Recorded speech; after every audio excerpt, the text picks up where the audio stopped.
Hello friends, मैं Rohini the life study परिवार में आप सभी का वेलकम करती हूँ और उम्मीद करती हूँ कि आप सभी बहुत अच्छे तरीके से अपनी पढ़ाई को कर चल रहे होंगे। आज आपकी हिस्ट्री का जो प्रैक्टिस बैच है उसकी आपकी 3rd क्लास होने वाली है और आज का जो हमारा टॉपिक होगा वो होगा महाजनपद काल।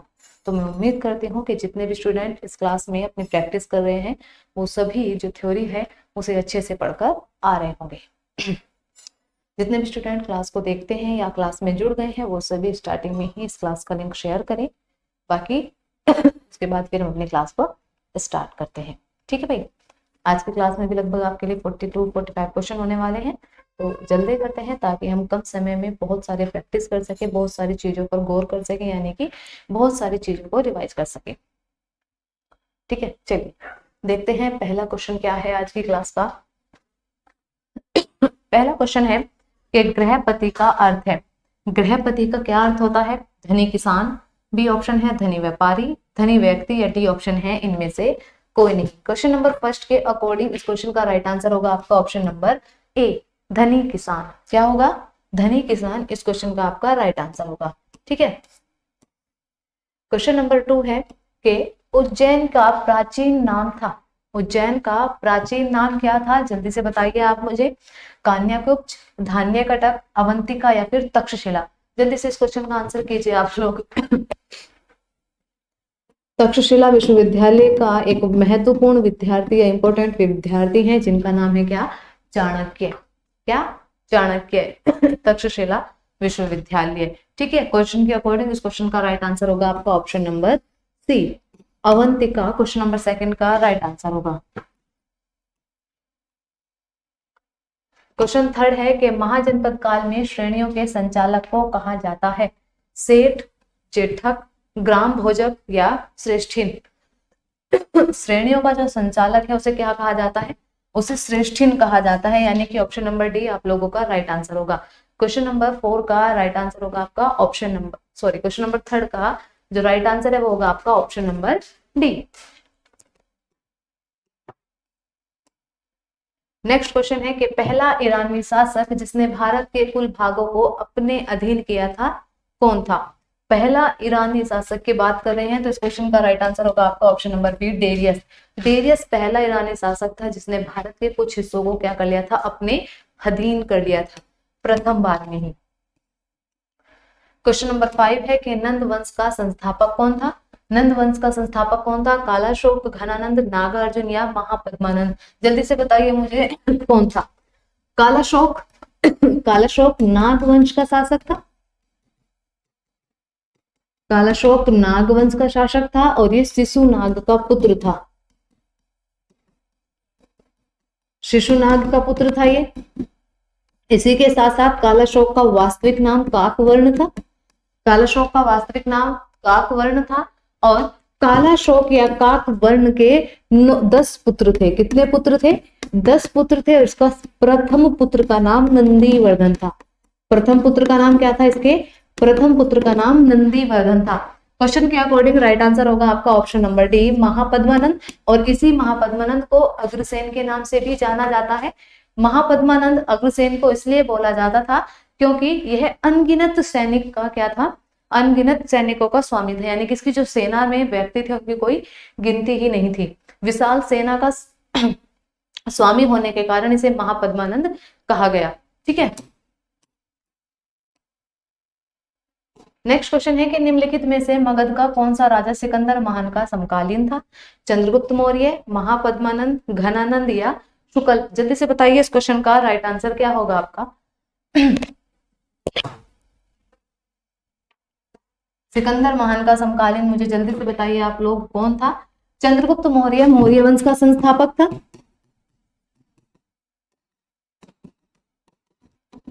चंद्रगुप्त मौर्य मौर्य वंश का संस्थापक था और चंद्रगुप्त मौर्य ने सेल्यूकस निकेटर की पुत्री हेलेना के साथ विवाह किया था। इसे ही प्रथम इंटरनेशनल मैरिज या विवाह भी कहा जाता है। चंद्रगुप्त मौर्य जैन धर्म को मानता था, यानी कि जो इसने अपने अंतिम प्राण त्यागे थे वो जैन धर्म की संलेखना पद्धति के माध्यम से ही त्यागे थे, यानी कि इसने निर्वाण प्राप्त जैन धर्म की संलेखना पद्धति के द्वारा ही किया था। ठीक है। क्वेश्चन के अकॉर्डिंग राइट आंसर होगा आपका घनानंद। सिकंदर महान का समकालीन था कौन? घनानंद, और घनानंद नंद वंश का अंतिम शासक था। घनानंद नंद वंश का अंतिम शासक था। ठीक है बच्चा, चलिए नेक्स्ट क्वेश्चन। क्वेश्चन नंबर 7 है कि निम्नलिखित में से किसे सैन्य नियमित या स्थायी सेना रखने वाला कहा जाता था? बिंबिसार, अजातशत्रु, उदयन या शिशुनाग? जल्दी से बताइए मुझे इस क्वेश्चन का राइट आंसर कौन सा होगा आप लोगों को। बिंबिसार, अजातशत्रु और उदयन ये तीनों ही हर्यक वंश के शासक हैं। कौन से? हर्यक वंश के शासक हैं, ये तीनों के तीनों हर्यक वंश के शासक हैं। बिंबिसार हर्यक वंश का वास्तविक संस्थापक माना जाता है। अजातशत्रु बिंबिसार का पुत्र था और उदयन अजातशत्रु का पुत्र था। अजातशत्रु ने अपने पिता की हत्या की थी और अजातशत्रु की हत्या उसके पुत्र ने की थी। अजातशत्रु को कुणित के नाम से भी जाना जाता है। किसके नाम से? अजातशत्रु को कुणित के नाम से भी जाना जाता है। क्वेश्चन के अकॉर्डिंग राइट आंसर होगा आपका इसका ऑप्शन नंबर ए, बिंबिसार। कौन? बिंबिसार को नियमित या स्थायी सेना का स्वामी कहा जाता है। नेक्स्ट क्वेश्चन है कि हर्यक वंश के किस शासक को कुणिक कहा जाता है? मैंने ये भी बताया पिछले क्वेश्चन में। इस क्वेश्चन का राइट आंसर क्या होगा? जल्दी से इसका आंसर बताइए क्या होगा। उदयन ने जो पाटलिपुत्र है, जिसे आप पटना के नाम से जानते हैं प्रेजेंट टाइम में, उसी पाटलिपुत्र को कुसुमपुर के नाम से सर्वप्रथम किसने? उदयन ने स्थापित किया था। किसने? उदयन ने स्थापित किया था। और उदयन ने अपने पिता अजातशत्रु की हत्या की थी। उदयन को ही भारतीय इतिहास का द्वितीय पितृहंता शासक भी कहा जाता है। प्रथम पितृहंता शासक कौन है? अजातशत्रु है। इसने क्योंकि अपने पिता बिंबिसार की हत्या की थी। क्वेश्चन के अकॉर्डिंग राइट आंसर होगा आपका इसका option number B, Ajatashatru. Question number 9 है, किस शासक ने गंगा व सोन नदियों के संगम पर पाटलिपुत्र नामक नगर की स्थापना की थी? यही है भाई आपका उदयन। कौन? उदयन। ठीक है, इसी पाटलिपुत्र को उसने पहले कुसुमपुर के नाम से बसाया था। किसके नाम से? कुसुमपुर के नाम से बसाया था। अशोक कौन था? अशोक मौर्य वंश का शासक था। अशोक मौर्य वंश का शासक था और ये बिंदुसार का पुत्र था। बिंदुसार का पुत्र था। अशोक बौद्ध धर्म का अनुयायी था और बिंदुसार शैव संप्रदाय का अनुयायी था। चंद्रगुप्त मौर्य जैन धर्म का अनुयायी था। ठीक है, और क्वेश्चन का राइट आंसर आपको पता ही है, तो नेक्स्ट क्वेश्चन की ओर चलते हैं।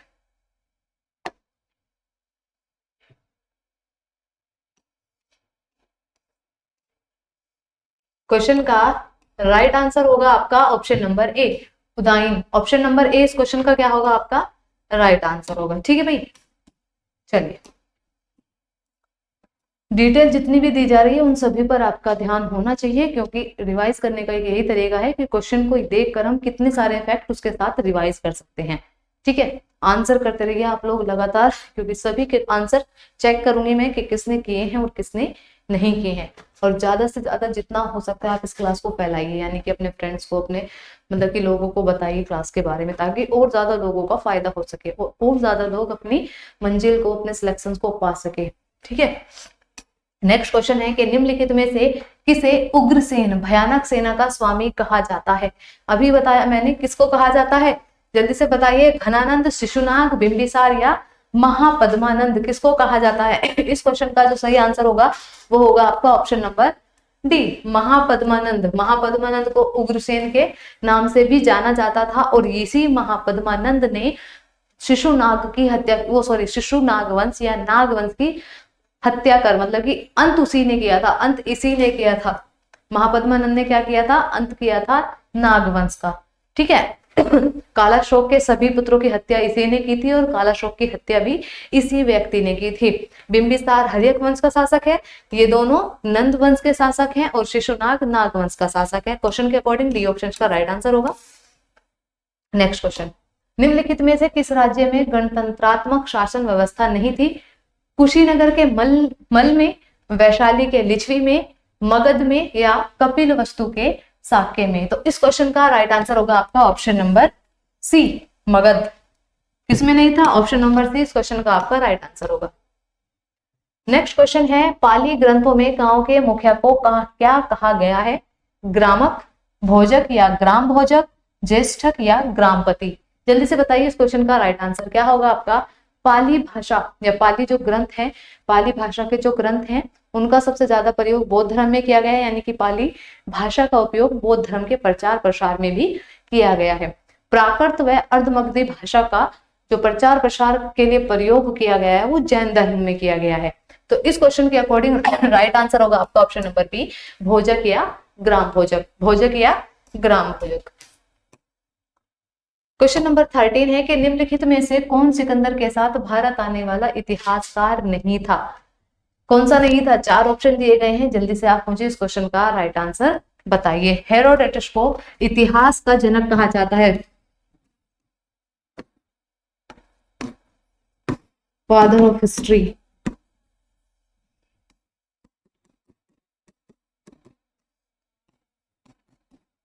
इतिहास का जनक कहा जाता है किसको? हेरोडोटस को। और इसी क्वेश्चन का राइट आंसर भी यही होगा आपका, ऑप्शन नंबर सी ही इस क्वेश्चन का राइट आंसर होगा। ठीक है, क्वेश्चन नंबर 14 है कि प्रथम मगध साम्राज्य का उत्कर्ष किस सदी में हुआ था? चौथी सदी में, चौथी सदी ईस्वी पूर्व, छठी सदी ईस्वी पूर्व, दूसरी सदी ईस्वी पूर्व या पहली सदी ईस्वी पूर्व? इस क्वेश्चन का आंसर आप लोग बताएंगे मुझे। इस क्वेश्चन का आंसर मैं आप लोगों को बिल्कुल नहीं बताऊंगी, कंजूसी कर रहे हो आप लोग आंसर करने में। देखते हैं कौन इस क्वेश्चन का राइट आंसर करेगा। आप लोगों के लिए छोड़ दिया ये क्वेश्चन। क्वेश्चन नंबर 15 है कि ग्रीक या यूनानी लेखकों द्वारा अग्रमीज या जेंडरमीज कहा गया है किसको? घनानंद, अजातशत्रु, कालाशोक या महापद्मानंद? घनानंद के शासनकाल के दौरान ही, जब घनानंद का मगध पर शासन था, उस समय ही सिकंदर महान भारत आया था। सिकंदर महान कौन आया था? भारत आया था। ठीक है, और इस क्वेश्चन के राइट आंसर भी आपका घनानंद ही होगा। क्या होगा? इस क्वेश्चन का राइट आंसर भी आप लोगों का घनानंद ही होगा। और घनानंद नंद वंश का अंतिम शासक था। घनानंद नंद वंश का अंतिम शासक था। क्वेश्चन नंबर 16 है कि प्राचीन भारत में पहला विदेशी आक्रमण किनके द्वारा किया गया? प्राचीन भारत में पहला विदेशी आक्रमण किनके द्वारा किया गया था? कुषाणों द्वारा, ईरानियों द्वारा, यूनानियों द्वारा या शकों द्वारा? तो इस क्वेश्चन का राइट आंसर बताइए जल्दी से मुझे, क्या होगा, क्या होने वाला राइट आंसर? शकों का जो आक्रमण है वो गुप्त काल के समय हुआ। कब हुआ? गुप्त काल के समय, यानी कि जब मगध पर गुप्त शासकों या गुप्त वंश के शासकों का क्या था? शासन था। उस समय शकों का आक्रमण हुआ था। इस क्वेश्चन का राइट आंसर होगा आपका ईरानियों द्वारा। Option number B will be the right answer होगा आपका क्वेश्चन नंबर 16 का। क्वेश्चन नंबर 17 है कि नंद वंश का अंतिम सम्राट कौन था? ये क्वेश्चन तो बहुत बार बोल चुकी हूं मैं, बार बार। क्वेश्चन का आंसर आप लोग करेंगे। क्वेश्चन नंबर 17 का राइट आंसर होगा आपका option number C. Option number C इस क्वेश्चन का क्या होगा? आपका राइट आंसर होगा घनानंद।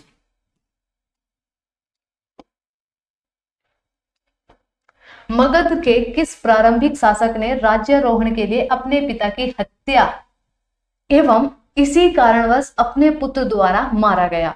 अभी बताया आप लोगों को, तो कौन था वो? ये अजातशत्रु था। कौन? अजातशत्रु। इस क्वेश्चन का राइट आंसर होगा आपका ऑप्शन नंबर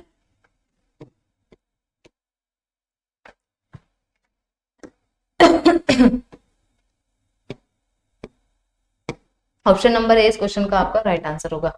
नेक्स्ट क्वेश्चन है क्वेश्चन नंबर 19। भारत में सिक्कों या मुद्रा का प्रचलन कब हुआ? मुद्रा का प्रचलन कब हुआ? अशोक के शासनकाल में, कनिष्क के शासनकाल में, 300 ईस्वी पूर्व या 600 ईस्वी पूर्व? इस क्वेश्चन का राइट आंसर होगा आपका ऑप्शन नंबर डी 600 ईस्वी पूर्व। Option number D will be the right answer of question number 19।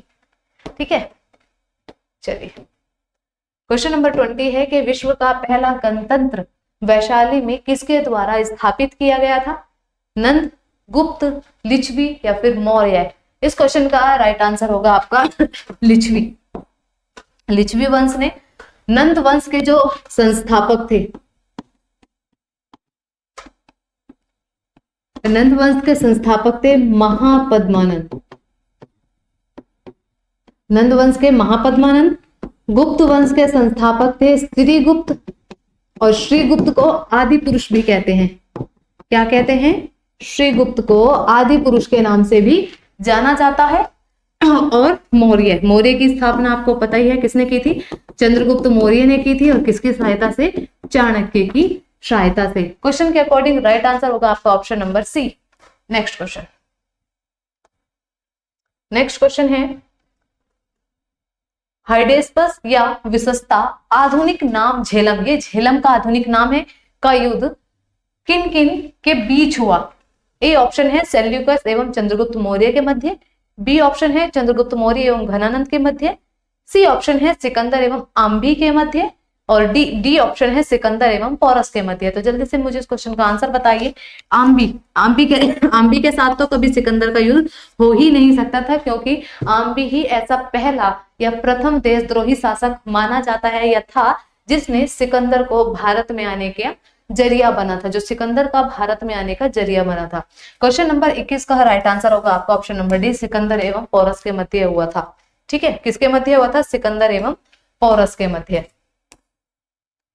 Question number 22 है, छठी सदी ईसा पूर्व के दौरान बड़े राज्यों के उदय का मुख्य कारण क्या था? मुख्य कारण क्या था? उत्तर प्रदेश और बिहार में व्यापक पैमाने का लोहे पर उपयोग, बी ऑप्शन है जनजातीय समाज में अधिक व्यवस्थित जीवन का मार्ग प्रशस्त किया, सी ऑप्शन है व्यापार एवं वाणिज्य का उल्लेखनीय विकास, और डी ऑप्शन है इनमें से कोई नहीं। तो इस क्वेश्चन का राइट आंसर है ऑप्शन नंबर ए। ऑप्शन नंबर ए इस क्वेश्चन का राइट आंसर होगा। क्वेश्चन है, किस शासकों ने अवंती को जीतकर मगध का हिस्सा बना दिया? किस शासक ने अवंती को जीतकर मगध का हिस्सा बना दिया? तो इस क्वेश्चन का राइट आंसर होगा आपका ऑप्शन नंबर डी, शिशुनाग। कौन? शिशुनाग, क्योंकि बिंबिसार कभी अवंती को जीत नहीं सकता था, क्योंकि जो वहां का शासक था राजा प्रद्योत, वो बिंबिसार के बहुत अच्छे मित्र थे। ठीक है बच्चा। क्वेश्चन नंबर 24 है, निम्न में से कौन एक बौद्ध ग्रंथ 16 महाजनपदों का उल्लेख करता है? अगुंतर निकाय, मणिज्यम निकाय, खुद्दक निकाय या दीर्घ निकाय या दीघ निकाय? इस क्वेश्चन का राइट आंसर होगा आपका ऑप्शन नंबर ए, अगुंतर निकाय। कौन है? अगुंतर निकाय, जो बौद्ध ग्रंथ में मिलता है आपको, यानी कि बौद्ध ग्रंथ है, बौद्धों के टाइम लिखा गया है, लेकिन इसमें 16 महाजनपदों का भी उल्लेख मिलता है आप लोगों को। नेक्स्ट क्वेश्चन है, किस मगध सम्राट ने अंक का विलय अपने राज्य में कर लिया? शिशुनाग, बिंबिसार, अजातशत्रु या फिर उदयन? इस क्वेश्चन का आंसर बताइए आप मुझे जल्दी से, क्या होगा? क्योंकि इस तरह का क्वेश्चन अभी पीछे भी गया है। इस क्वेश्चन का आंसर आप ही लोग करेंगे, मैं बिल्कुल नहीं बताऊंगी आपको इस क्वेश्चन का आंसर। नेक्स्ट क्वेश्चन है कि निम्नलिखित में से कौन एक मगध साम्राज्य की राजधानी नहीं रहा? ग्रीव्रज, राजगृह, पाटलिपुत्र या फिर कौशाम्बी? इन चारों में से कौन एक मगध की राजधानी नहीं रहा? इस क्वेश्चन का राइट आंसर होगा आपका option number D, Kaushambi. Kaushambi अपने कभी भी मगध की राजधानी नहीं रहा। मगध की प्रथम राजधानी राजगृह और ग्रीव्रज रही, उसके बाद पाटलिपुत्र भी रही, लेकिन कौशाम्बी कभी भी मगध की राजधानी नहीं रहा। नेक्स्ट है कि काशी और लिच्छवी का विलय मगध साम्राज्य में किसने किया? बिंबिसार, अजातशत्रु, उदयन या शिशुनाग? तो इनका विलय मगध में बिंबिसार ने किया था, क्योंकि लिच्छवी और जो काशी थी ये दोनों इसको दहेज में प्राप्त हुई थी। ठीक है, किसको? बिंबिसार को काशी दहेज में प्राप्त हुई थी। ये क्वेश्चन रिपीट है भाई। नेक्स्ट क्वेश्चन की ओर चलते हैं। क्वेश्चन रिपीट है, वैसे इस क्वेश्चन का जो राइट आंसर होगा वो आपका ऑप्शन नंबर सी होगा। अभी क्या है पीछे क्वेश्चन? अभी क्वेश्चन नंबर 29 है कि 323 ईस्वी पूर्व में सिकंदर महान की मृत्यु हुई थी। ए ऑप्शन है मैसिडोनिया में, तक्षशिला में, पारस में या फिर बेबीलोन में? जल्दी से बताइए सिकंदर महान की मृत्यु कहाँ हुई थी? क्वेश्चन के अकॉर्डिंग राइट आंसर होगा आपका option number A, B, C, D. D आपका इस क्वेश्चन का राइट आंसर होगा। ठीक है, बेबीलोन में क्या हुआ था? सिकंदर महान की मृत्यु हुई थी। सिकंदर के आक्रमण के समय उत्तर भारत पर निम्नलिखित राजवंशों में से का शासन था? कर्ण, नंद, मौर्य या शुंग? तो किसका शासन था? नंद वंश का शासक था, क्योंकि घनानंद नंद वंश का अंतिम शासक था। किस शासक द्वारा सर्वप्रथम पाटलिपुत्र को राजधानी के रूप में चयन किया गया था? उदयन द्वारा, कनिष्क द्वारा, अजातशत्रु द्वारा या फिर कालाशोक द्वारा? इस क्वेश्चन का राइट आंसर होगा आपका option number D. Option number D इस क्वेश्चन का राइट आंसर होगा। 16 महाजनपदों की सूची उपलब्ध है। संयुक्त निकाय में, महाभारत में, अंकुतर निकाय में या फिर छांदोग्य उपनिषद में। इस क्वेश्चन का आंसर भी आप ही करेंगे क्योंकि ये क्वेश्चन रिपीट है, लेकिन पूछने का तरीका अलग है। इस क्वेश्चन का आंसर मैं पिछले क्वेश्चन में आप लोगों को दे चुकी हूं। निम्नलिखित में से कौन सा एक ईसा पूर्व 6ठी सदी में प्रारंभ में भारत का सर्वाधिक गई थी शक्तिशाली नगर राज्य था? सर्वाधिक शक्तिशाली नगर राज्य था। ठीक है, नगर राज्य कौन सा था? जल्दी से बताइए। गांधार, कंबोज, काशी या मगध? इस क्वेश्चन का राइट आंसर होगा आपका ऑप्शन नंबर डी, मगध 6ठी शताब्दी में बहुत शक्तिशाली नगर था या एक राज्य था। नेक्स्ट है कि उज्जैन का प्राचीन नाम क्या था? ये क्वेश्चन हो चुका है, ऑप्शन नंबर सी इस क्वेश्चन का राइट आंसर होगा, अवंती। लास्ट क्वेश्चन है।